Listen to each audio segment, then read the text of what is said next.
Ora, bom dia, meus amigos, mais uma vez. Estava a ver aqui uma notícia que o meu algoritmo vai apanhar muita coisa da Tailândia porque eu gosto daquilo e estou mesmo sempre a ver coisas, por razões que amanhã vos digo. A rei mais rico do mundo, que é o rei da Tailândia, chama a atenção com fortuna de 43 bilhões de dólares.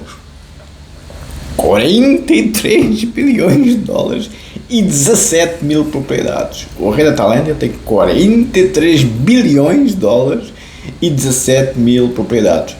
O Ronaldo, o Trump e companhia limitada são os pobrezinhos em relação ao rei da Tailândia. Só saúde. Bom, o Sr. Primeiro-Ministro e o André Ventura entraram num quid pro quo. O André Ventura deu uma tarefa imensa ao Sr. Primeiro-Ministro. O homem, coitado, o Sr. Primeiro-Ministro está a tentar, não é? Vamos ouvir. Falta-te a rir. Isto foi o que o Sr. Ministro disse. Deviam ter seguro para os portugueses que estão lá fora a trabalhar. Os que vêm para cá é bar aberto e bandalheira para fazerem tudo. E os nossos que estão lá fora deviam ter seguro. Ou seja, o PSD votou contra os imigrantes quando cá entram terem que ter seguro. Mas os nossos portugueses que foram para fora, eles têm que ter seguro. Ó Sr. Primeiro-Ministro, isto não é birra nenhuma. É o senhor perceber que é Ministro de Portugal, não é do Bangladesh, nem da Índia, nem do Paquistão, nem de nenhum outro país. É de Portugal. Ficou também muito clarificada sobre a falta de resposta do Ministro e como às vezes um Primeiro-Ministro pode trair um país desta forma, esquecendo as oportunidades. Pois, é um bocadinho exagerado dizer que o Sr. Primeiro-Ministro está a trair o país, não é? O André Ventura, como sempre, faz do pé para o chinelo. Não, o André Ventura, caro amigo, seguro, se fosse só seguro que é preciso quando se é imigrante, se fosse só seguro de saúde, é preciso seguro de vida, nos dias de hoje. Não estou a brincar, como sabem. Mas, sim, o André Ventura tem toda a razão. Os imigrantes portugueses, hoje em dia, principalmente o pessoal que tem estudos e que tem mais estrutura financeira, sim, desenvolvem os países para onde vão de forma espetacular. Nós criamos muito valor e muito património, porque as pessoas veem por mim, não é? Compra-se casas, compra-se carros super desportivos, compra-se tudo e mais alguma coisa que os nativos, os autóctonos não conseguem. Porque a gente já sabe o que é casa gasta, são gordos, alcoólicos, isto, aquilo, doentes mentais, o que a gente já sabe, não é? Inclusive os que se dizem português ou que falam língua mal e porcamente, não é? Isso aí então tem mais piada ainda. São uma camada de vencidos da vida, como dizia o professor Eduardo Lourenço, a falar da geração de 70, de 1970. Grande geração, até de que é tal, que é de Castelo Branco, esse pessoal. Não tem nada de português, esta gente são filhos de pedreiros, são filhos de gordas alcoólicas, o habitual que já conhecem, o vulgar de Linneu. Os imigrantes do meu género, que é do género do David, do género do César Campos, do género de pessoas, o César Campos, como sabem, é advogado nos Estados Unidos, o Dr. David é consultor fiscal na Holanda, ou seja, homem dos impostos, né? É consultor fiscal, não é assim, Dr. David? Creio que estou certo, não é? Que é o seu título profissional, não é? Pelo menos foi o que eu percebi da conversa que fez com o seu engenheiro Zé Luís, que teve com o seu engenheiro Zé Luís, da primeira vez que se conheceram. Um abraço para o seu engenheiro Zé Luís, um abraço para o Dr. David e um abraço para o César Campos, que devia tratar por Dr. César. Mas que tem ficado, César, desculpe lá, mas quer dizer, já é tão antigo também o amigo César, que pronto, o formalismo dos dias de hoje, mas realmente é um bocado injusto. O homem é um advogado de craque de todo tamanho, é o César, desculpe lá, César, mas enfim, o César é sempre tão educado comigo, está sempre o seu professor. Vou ver se me consigo lembrar, César, de tratá-lo por Dr. César cada vez que falo aqui de si, caro amigo, porque nós, pronto, já nos conhecemos há tanto tempo e já esteve nas minhas lives, como sabe, e teve a paciência de santo de falar com a extrema-direita iluminada, que, pronto, não é? É o que sabemos. Por isso, onde eu quero chegar é que, os imigrantes europeus, principalmente, que saem para o resto do mundo nos dias de hoje, é pessoal do meu género, e do Dr. David, e do Dr. César, já estou a começar a habituar. ou seja, pessoal que tem dinheiro. E eu quando cá cheguei, os rafeiros do costume disseram logo, ele vem com dinheiro. Claro, então, mas quem é que é o doutor aqui? E eles, não é doutor. E depois quando eu recebia, não vos contava os pormenores dos managers, a chamar aos indianos índios e a chamar ao manager. Ai Jesus, isto é que é a cultura deste pessoal. Enfim, mas pode uma grande inveja dos pedreiros e da chancharia, o habitual, não é? Porque é a velha geração dos imigrantes. Isso é outra conversa.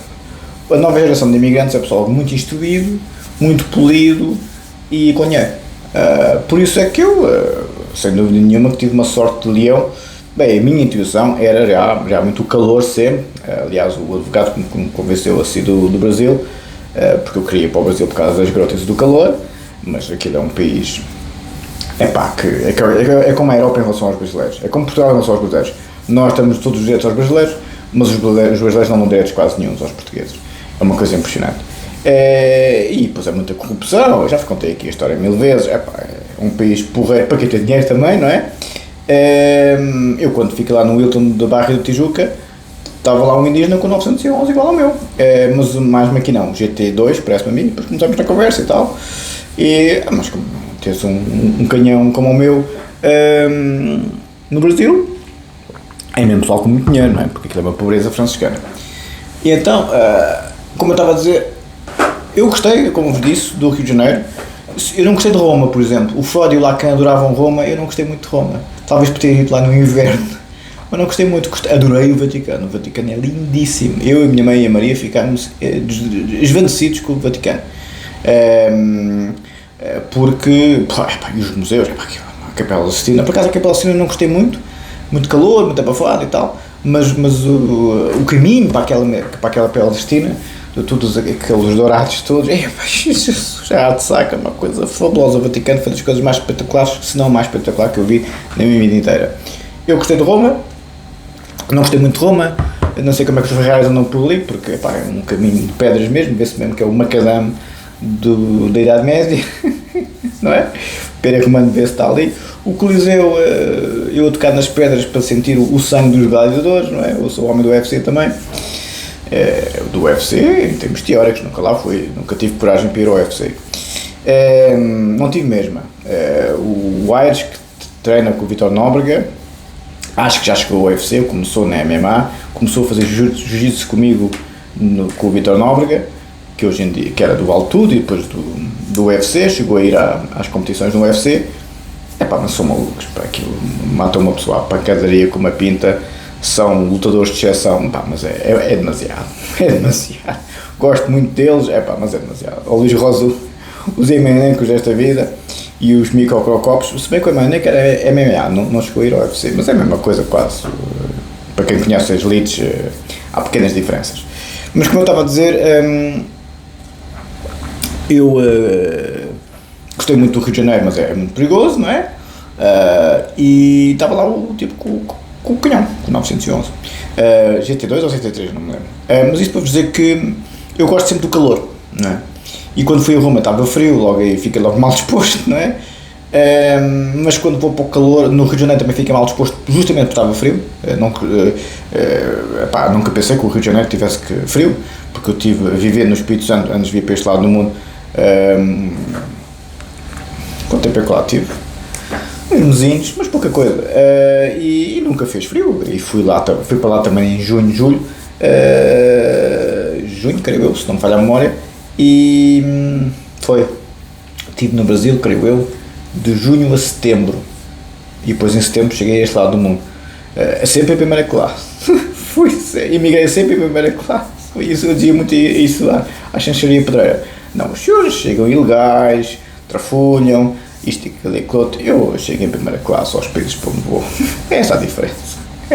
Até para Londres fui... Não, para Londres, bem, enfim. Enfim, era muito novinho na altura. Não, mas em Londres não era verdadeira imigração, porque estava metade em Lisboa, metade em Londres, quer dizer, não era verdadeira imigração e Cambridge. Mas todos os países que eu verdadeiramente imigrei para trabalhar, fundamentalmente, não para estudar, mas para trabalhar, sempre em primeira classe, nos aviões, sempre. E para o Brasil fui em primeira classe, e para este lado do mundo fui em primeira classe, sempre. E quando comprei o bilhete para este lado do mundo, do Brasil, em primeira classe, uma das raparigas que eu tinha lá, enfim, amizade colorida, enfim, a tal que teve comigo na última noite, em que o Danilo, lá o porteiro do hotel onde eu estava, do apartamento, já tinha ido para um apartamento, fiquei primeiro no hotel e depois arranjei um apartamento mesmo no centro de Vitória, que é a capital do estado do Espírito Santo, que é mesmo lá do Rio de Janeiro. E por isso é que eu estranhei tanto que o Rio de Janeiro tivesse frio, porque era mesmo lá do Rio de Janeiro e nunca teve frio no inverno deles, que é o junho, julho e agosto. Nunca pensei que o Rio de Janeiro fosse frio, nunca pensei. Mas lá está, quer dizer, a pessoa não se informa bem, também é mal aconselhado, quer dizer, as pessoas, uma coisa é um atleta, outra coisa é pessoas que, enfim, não é? Têm outros hábitos de vida e por isso eu dou muito mal com o frio, tudo que seja abaixo de 25 graus fico com frio. 22, 23 é o mínimo dos mínimos, mas lá está, mesmo nos 22 e 23 no Sudeste Asiático, isto e aquilo outro, nunca é frio, está sempre calor, porque de dia é uma estufa de primeira apanha e à noite refresca um bocadinho. Agora, abaixo de 22, 23 começa a ficar mesmo com frio e no Rio de Janeiro eu apanhei 16, 17, até houve um dia 15, porque eu sou homem da noite, né? Para mim não me interessa os 35 graus do outro dia, eu quero saber é quanto é que está à noite, que eu sou notívago, não é? Eu quero saber se está a 15 graus à noite, parece a água da Costa da Caparica, não é? 15 graus é um gelo, não é? Por isso, fica surpreendido de apanhar o frio no Rio de Janeiro, mas realmente eu só fico mal disposto quando estou no frio. O calor, e tive muita sorte de encontrar aqui o Sudeste Asiático, que é um calor avassalador, graças a Deus, e à noite é muito confortável, e tem tudo o que eu gosto, não é? Que é um berbigão fresco, e para quem tem umas lecas, fazem uma vida de multimilionários. Não têm carro. Para fazerem multimilionários, não dá para ter carro. Não dá para ter carro. Podem ter um carro michuruca, mas quer dizer, só se forem malucos, não precisam, quer dizer, não precisam de carro para quê? Andam com os Ubers desta vida, e com os Bolts, e com os Grabs, que são super confortáveis, super espaçosos, super limpos. Fiquei surpreendidíssimo com a qualidade, porque está feito para isso, o Sudeste Asiático, não é para os senhores não terem carro, para terem motorista. O pessoal com dinheiro no Sudeste Asiático tem sempre uma empregada lá em casa, berbigão fresco, estilo Descartes, também vão aos treinos, e um motorista, para vos levar de um lado para o outro. Pronto, é uma vida santa, só um maluco é que fica no Ocidente nos dias de hoje a levar com estes cimbrutos todos. E então, o André Ventura, voltando ao assunto, estou a ver a vontade que eu tenho de falar de política nos dias de hoje, não é? O André Ventura pegou-se com o Sr. Primeiro-Ministro e muito bem a dizer que os imigrantes, os nossos portugueses, quando vão para fora, não é só seguro de saúde, isto e aquilo, nós, vejam para mim, não é? Nós temos uma tal estatura intelectual e estatura civilizacional, especialmente nós os portugueses a sério, não são os desculturalizados ou as raças mistas, se é que me faço entender, não é? O português a sério, não é? Aqueles que têm como ascendência o Bartolomeu Dias e tal, 5, 10, 15, 20, 25 gerações, não é? Graças a Deus eu não tenho nem 5, nem 10, nem 15, nem 20 gerações em Portugal. Eu sou descendente direto do Bartolomeu Dias, como sabem, que é século XV, ou seja, há 500 anos que sou português, mais de 500. Por isso, os senhores colónias e companhia ainda têm que comer metal pista para se chamarem a si próprios portugueses. Tem cidadania portuguesa, que é um bocadinho diferente. Bom, continuando, como eu vos disse ontem, e o Zé Luís concordou comigo, exatamente, caro amigo. Antes de Salazar era uma conversa, agora acabou. Já não temos império coisa nenhuma, por isso, chapéu. E o Primeiro-Ministro, encolheu-se um bocado, coitado, mas realmente o Sr. Primeiro-Ministro eu gosto muito de si, mas Vossa Excelência devia ter em conta o que o André Ventura diz, porque realmente nós, os portugueses, gostam sempre muito de nós no mundo inteiro, porque nós trabalhamos muito, somos pessoas, a geração de hoje, a imigração de hoje, é muito instruída e muito qualificada, e o Dr. David, o Dr. César e a minha pessoa são bons exemplos, e produzimos verdadeiramente capital humano e capital financeiro nos países que imigramos. Ou seja, não é só os carros e as casas, isto e aquilo, é os impostos avassaladores que as pessoas pagam. E por aí adiante. No outro dia eu estava. Bem, não vou entrar por nós, não. Bom, vamos para a matéria. Desta forma, Por isso, André Ventura está cheio de razão. É pá, mas não sei, eu estou malzinho com o seu Primeiro-Ministro. É pá, olha, você também de vez em quando foge o pé para o chinelo. Ó Sr. Primeiro-Ministro, Vossa Excelência tem que ter alguma paciência com o André Ventura, que ele é novo, está a ver, e é um bocado sobre-humano. Então de vez em quando tem assim uma linguagem um bocadinho sobre-humana. Pode, Sr. Primeiro-Ministro, tem que ter um bocado de paciência, mas é bom rapaz. Faça lá uma coligação com ele, pá. Governem os dois, como eu coloco no meu canal, os dois de mão dada. Não sei se repararam que há muito tempo tem no meu canal, há muito tempo, a fotografia é uma fotografia do Sr. Primeiro-Ministro de mão dada com a André Ventura.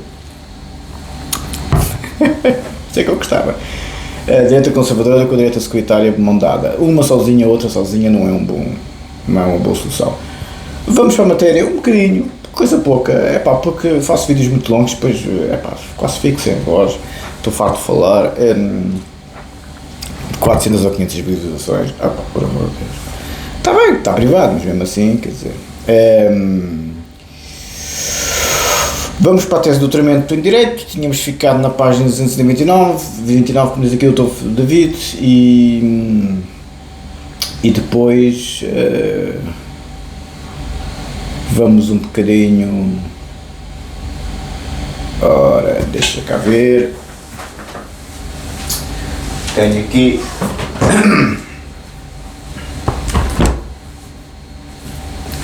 está a abrir, vou ficar sem voz, pá, quer dizer, não estou a ficar sem voz, mas, é pá, passou uma hora a falar, quer dizer, 2 horas,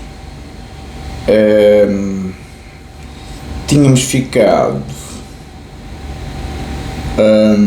na situação do professor Figueiredo Dias, que é a minha tese de doutoramento em Direito Penal, como sabem, a versão em português, que eu gosto muito. Encontradas entre normas de valor de diversa índole, encontrar-se-á o direito legitimado a fazer exigências participantes do dever ser ética existencial à personalidade do homem. Tais exigências, estou a citar o professor Figueiredo Dias, tais exigências que este tem que cumprir e por isso que lhe apresentam como tarefa vem aqui do Heidegger, tarefa existencial do Heidegger, integram o valor da personalidade que caracteriza o homem suposto pela ordem jurídico-penal. Qual é o vosso valor como pessoas? Como sabem, eu comecei a trabalhar aos 15 anos e comecei a fazer carreira clínica aos 24, mas comecei a trabalhar aos 15. E aquele pessoal do antigamente, quando eu tinha emprego não clínico, e um deles, um dos mais velhotes, há uns anos largos, falou comigo e disse-me: tornaste-te um homem de grande valor. Eu gostei, sempre gostei dessa apreciação das pessoas que sabem de onde eu venho, do crime, da violência, isto, aquilo e aquilo outro, e ser um homem de grande valor, um homem de valor. É esse tipo de valor que é suposto pela ordem jurídico-penal, entendem? Não é o outro lado. O outro lado normaliza a doença mental e o crime. É normal. Não gostam dos senhores, tudo é justificativo porque não gostam dos senhores. É tal inteligência emocional. Isto aqui não é inteligência emocional, é doença mental e é crime. Pois, como eu vou dizer amanhã, acabou. Para mim, acabou. Acabou para mim e acabou para o que eu entender que acabou. Não se esqueçam dessa. A mim acaba bem, para quem se mete comigo acaba mal. Essa é a diferença. 500, Dr. David, estamos na citação da nota 558, está a ver na minha tese, Dr. David? Dr. César, eu não enviei para si a minha tese, pois não, porque eu não enviei para ninguém a minha tese de doutoramento em Direito. Nem a versão em português, nem em inglês. Em inglês não posso, porque essa vai ser defendida. Bem, acho eu, espero eu que um dia, depois tenho que esperar, né? Tenho que esperar que as hostes me permitam, não é? Parece que não estou autorizado a dizer nada, enfim, que seja politicamente incorreto, não é? Visto que as universidades ainda são muito escradoides, aí concordo com o Zé Luís e com o Charlie Kirk, concordo que sim, mas isso cada um sabe de si. Mas não, em inglês não posso, infelizmente, porque isso está, essa vai ser defendida. Mas o português está completamente diferente. Eu não enviei para si a tese altamente direito, pois não, doutor César. Não tem, pois não. É esta que eu estou a ler. Acho que não enviei, não enviei para ninguém, só enviei para o doutor David, por causa para ele acompanhar aqui o raciocínio. Tudo David já está a perceber melhor a tese? Não, isto está a começar a ser mais suave a terminologia, porque é uma terminologia muito densa, está a ver? Os doutoramentos são muito densos, são muito técnicos, porque está-se a falar para os professores catedráticos. As teses de doutoramento não é para o povo, nem para professores normais, é para quem vai avaliar a prestação dos senhores, o Maestro Aurélio Vasco Santana, numa defesa pública. É para professores catedráticos, para os maiores especialistas da área, está a ver, doutor David, por isso é que é tão técnico. Um mestrado é uma revisão do estado da arte, só tem que mostrar que sabe a matéria, por assim dizer. Não tem que defender uma tese e avançar em relação ao status quo científico ou jurídico, neste caso. O doutoramento não, o doutoramento tem que avançar. O doutoramento tem que criar algo de novo em relação à dogmática, neste caso jurídico-penal. E à doutrina, e de certa forma até à jurisprudência, não a letra de lei. A letra de lei, o professor Castro Ferreira da Almeida estava sempre a insistir: os doutorandos não fazem política legislativa. Nós estamos sempre a dar o toque da política legislativa, mas o professor Castro Ferreira da Almeida tinha razão. Pronto, onde é que isto está? Começo bem a entusiasmar. Já estou na página 230, está a ver, doutor David? A citação é do professor Figueiredo Dias, Liberdade com o Poder Penal, primeira edição 1976, e é a página 206. E para concluir, isto é nota 558, está a ver, doutor David? E para concluir, no que concerne especificamente à possibilitação de imputação jurídica ou subjetiva de um juízo de culpa, tornar-se-ia este possível quando o autor de um ilícito típico, ao não responder a tais exigências, e agora as palavras são do professor Figueiredo Dias mais uma vez, actualiza no facto uma personalidade jurídico-penalmente desvaliosa, não tem valor, nem moral, nem ético, nem jurídico. As pessoas que cometem crimes deixam de ter valor, no sentido jurídico do termo, jurídico-moral e ético-social, como diz o professor Figueiredo Dias. E nesse sentido, uma personalidade censurável, sendo na medida da desconformação entre o desvalor da personalidade do agente e o valor da personalidade jurídica. Penalmente conformada, e o valor da personalidade jurídico-penalmente conformada que constitui a medida da censura pessoal que lhe deve ser feita. Por quem? Pelo direito. Diz o professor Figueiredo Dias na mesma obra, mesma página. Ficamos do David, nota 559, vamos começar deste modo se. Vamos para... deixa cá ver. Vamos para o discurso da metafísica do Leibniz, página 10, começar em quase 3 décadas. Espetáculo, está-me um jeito, eu estou a vir, não quero imaginar. Onde é que temos aqui o tio Leibniz? Página 10, quase 3 décadas. Exatamente, espetáculo, David Abriló. Quase 3 décadas separam a redação do discurso da metafísica e a da mudanologia e dos princípios da natureza da graça. Mas estes textos não estão separados apenas pelo tempo. Além de pequenas diferenças inumeráveis, a estrutura deles é essencialmente diferente. A primeira diferença notável é o abandono, nos textos de 1714, do tom irónico e polémico que definia o discurso da metafísica. Por isso é que eu gosto tanto do Leibniz, ele era muito provocador também.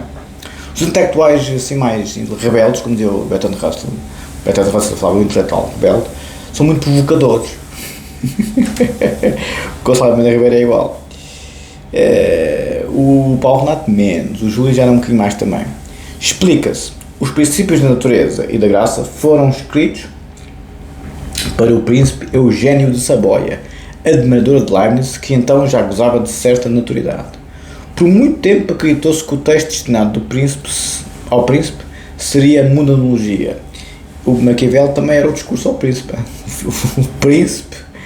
O Maquiavel, quando escreve o príncipe, era o conselho ao príncipe. Atenção.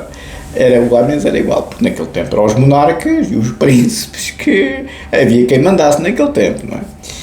Por isso é que eu gosto tanto do Sudeste Asiático. Tens monarquias absolutas e tens os comunas a sério. Eu não gosto de filhos bastardos. Os teus é que eu prefiro os filhos bastardos à vontade. Os ocidentais progressistas. Não. Eu gosto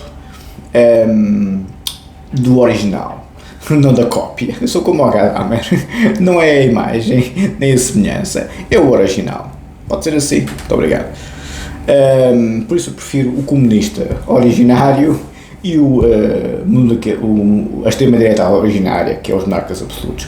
Os filhos bastardos da extrema-direita e os filhos bastardos da extrema-esquerda, que é o que hoje em dia existe no Ocidente, não estou interessado. Os filhos bastardos do fascismo, do nacionalsocialismo e de dinâmicas afins, que é a extrema-direita, os filhos bastardos deles não estou interessado, prefiro o original, que hoje em dia é o monarca absoluto, está lá desta vida. E os comunas a mesma coisa, os filhos bastardos do comunismo, que é o movimento woke, as meias motáveis desta vida e companhia limitada, prefiro os comunas do Vietnã e companhia, que esses são os originais. Pode ser assim? Muito obrigado. Por muito tempo acreditou-se que o texto destinado ao príncipe seria a monologia, talvez daí venha a celebridade, sugere Robinet em sua edição.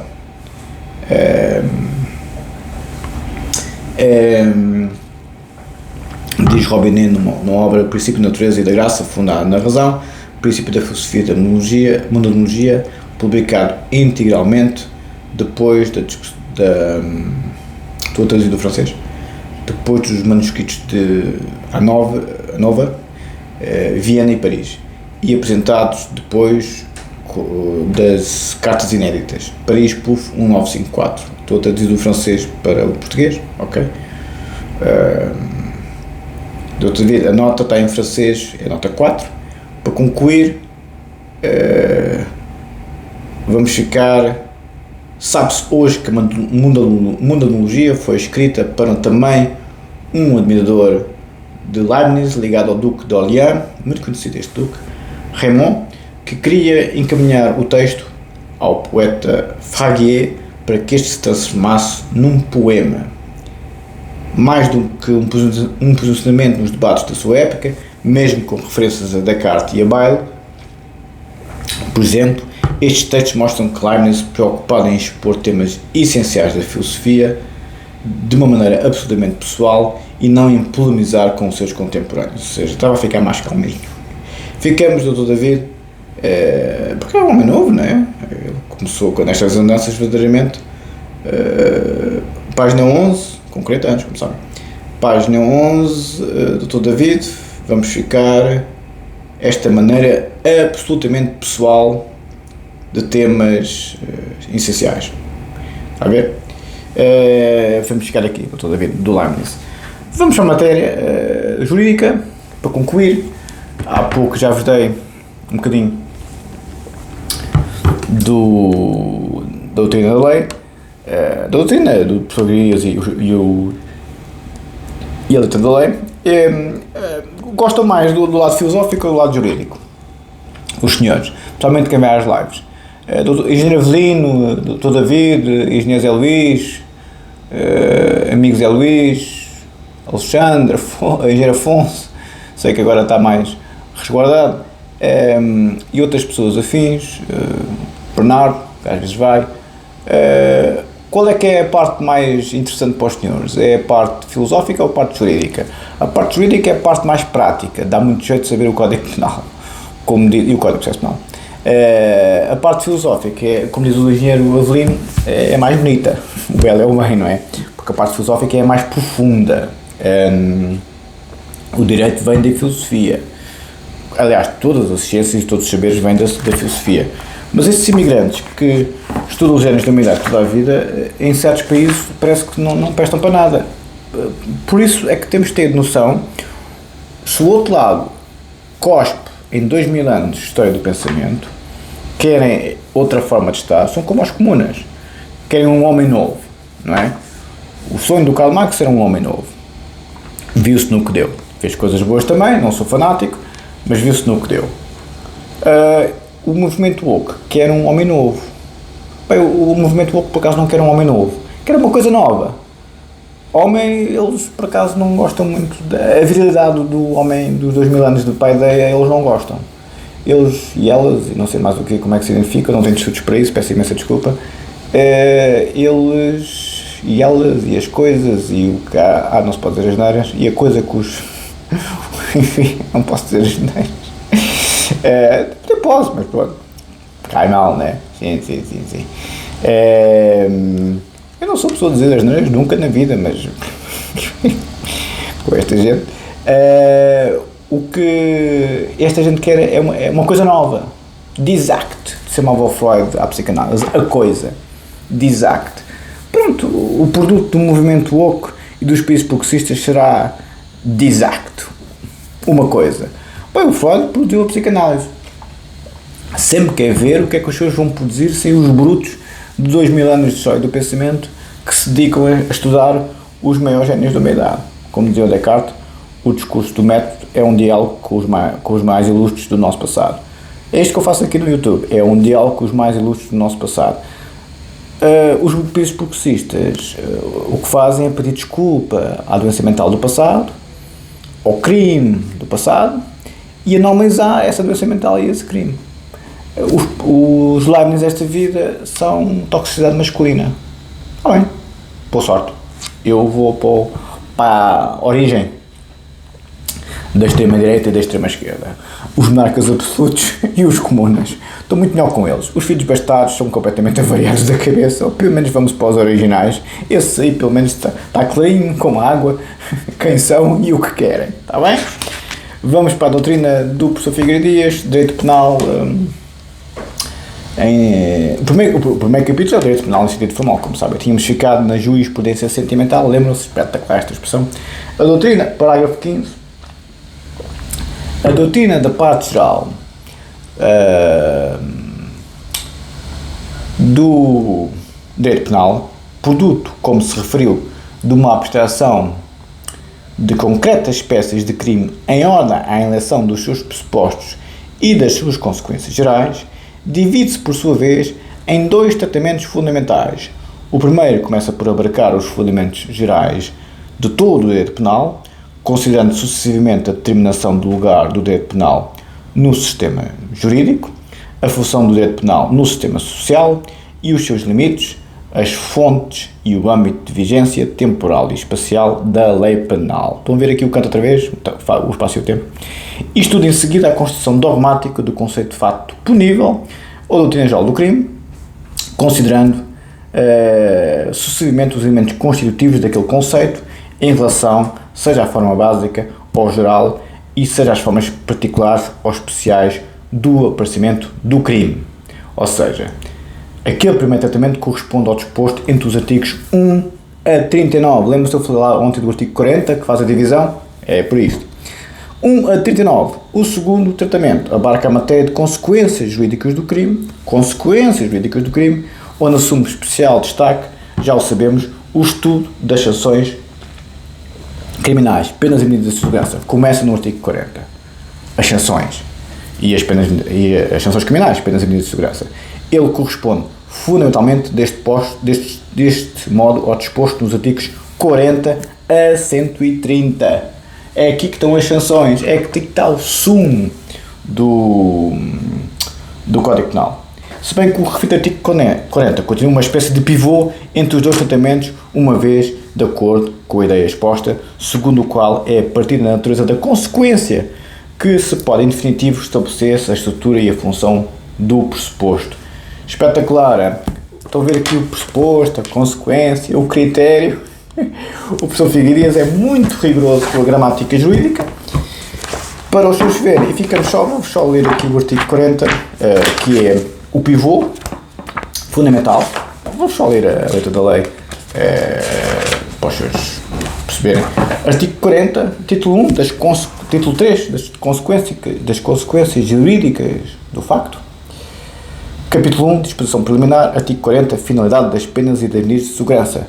Ou seja, 1. A aplicação de penas e medidas de segurança visa a proteção de bens jurídicos e a reintegração do agente na sociedade. 2. Em caso algum, a pena pode ultrapassar a medida da culpa. A medida da culpa é a medida da pena. 3. A medida de segurança só pode ser aplicada se for proporcionada à gravidade do facto e à perigosidade do agente. Ficamos por aqui, senão fica muito longo. Amanhã faço anos. Vão se divertir com o vídeo e, enfim, vão estar abertas as inscrições para o Sudeste Asiático. Um abraço, até amanhã.